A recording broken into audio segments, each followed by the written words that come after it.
To help us launch the 2018 conference, we will be hearing from Robert Jaeger, Director, and Pimjai Sudsawad, Knowledge Translation Coordinator of the National Institute on Disability, Independent Living, and Rehabilitation Research. Bob and Pimjai, are you ready to go? Okay, all right. So first, I just want to say hello, and I'd like to welcome everyone to the conference. My name is Pimjai Sudsawad, and I am the Knowledge Translation Program Coordinator at the National Institute on Disability, Independent Living, and Rehabilitation Research, who is the funder of this KTDRR, who is hosting the conference today.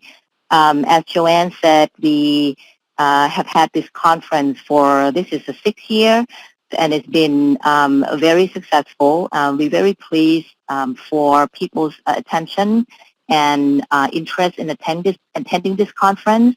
And I watch as the field also grows over the past decade. And the reason we have this conference, so then we will have a forum that we can share latest information. We would hear from experts in the field in different areas of knowledge translation. And certainly today is about stakeholders engagement.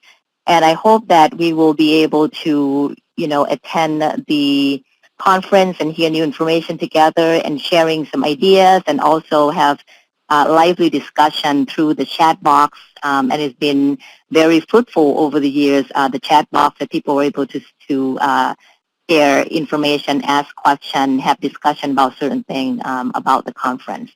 So I also would like to especially welcome attendees from international community. I heard that there's about 50% of the attendees today that will be coming from international community, including 32 countries who have registered. So we're very pleased to see that, because certainly this is not something that is limited to just in the U.S. So that's all I'd like to say for now. So I'm going to pass it on to Bob to tell you a little bit about NIDILRR and how we commit and support the knowledge translation endeavor in research. Bob? Well, the first thing I want to say is that, technology is great when it works, and it's not so great when it doesn't work. I'm glad to be here as director of NIDILRR. I was here in 1997 when I left academia to come to government, and I was my first time at what was then NIDILRR, NIDILRR, and we just had our 40th anniversary, and I think we're in pretty good shape. I want to compliment the efforts that are being made for KT, and I just have some thoughts, and I don't want anyone to take these thoughts the wrong way. Prior to KT, there was TT, technology transfer, and it was all about all these wonderful things that got developed, largely technological, and they got developed, and how does the technology transfer into the real world to help people, and in particular people with disabilities.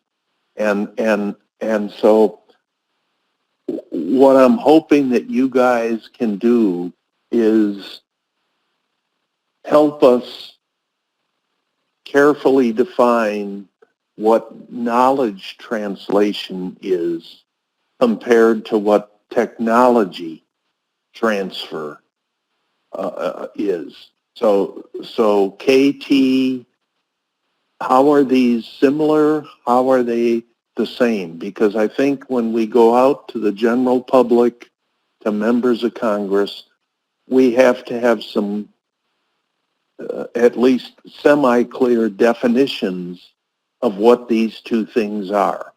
So I would urge all of you to try to come together and say, what's the difference between KT and TT? And in the middle of all of this is like the American Academy of Neurology released earlier this year a guideline for, and disorder of consciousness. Yes. Okay. And it took 8 years to develop that guideline. So the first sort of ground rule here is that all of this translation, be it technology transfer, knowledge translation, guidelines, it takes a long time because this guideline took 8 years from the initial inception to coming forward. So defining the time frame is very, very important. For this community to exist and to be a success, we have to get you framed into reality. We do that by doing some of the things that I'm going to suggest here. And number one is, what are success stories? I came to NIDILRR from the VA Office of Research and Development, in which I served a role as Director of Post-Deployment Health Services, and we brought the DARPA revolutionizing prosthetics, Luke arm, DECA arm, most advanced prosthetic arm in the world, from research to being purchased by the VA on a clinical basis for provision to veterans. And when you look at that whole thing, it took over 8 years. It involved a boatload of data collection. It involved a boatload of stuff for the FDA. But the thing is, the device is now on the market, and the VA is purchasing these devices. Now, this is just one example. I don't have time on the call here to cite other examples. But when we talk about KT, and I tried to position it next to tech transfer, what are the success stories for KT? And I ask everyone on the call today to start working on that, to say, hey, if I want to show a success story for KT, what is that success story? And I tried to illustrate it with the AAN guideline, which took 8 years, the DARPA revolutionizing prosthetics, which took 8 years. So what can we hold up to the world to say, hey, here's the big KT success story? What is that success story? Because if we don't have a success story, we're not going to fare well. I also want to follow and shift gears a little bit to some of the comments that I think it was Pimjai made, that we've got folks from other countries on the call. And that's a really, really good thing.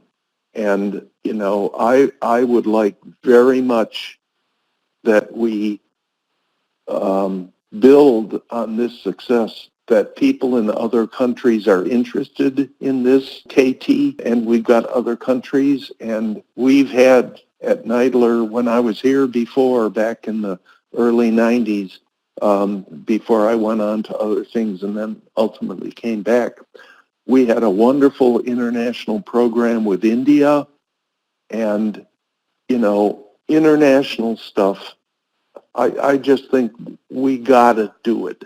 All right, we got to do it. The U.S. is not the fountain source of all wisdom and knowledge in the world. It's international.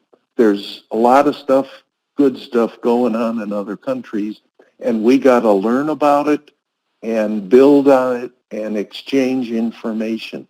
And so I really, really want to encourage that maybe not as a result of this call, but just, you know, however it goes, that we exchange information between countries. And I've got some really good news. We've got Gordon Duff from Australia who's really interested in KT. He's coming on a Fulbright in March or April of next year, and he's going to try to visit some of NIDILRR's KT centers, and I want to get more information out about him, because if there's others, you know, in the U.S. that aren't, we aren't all plugged in.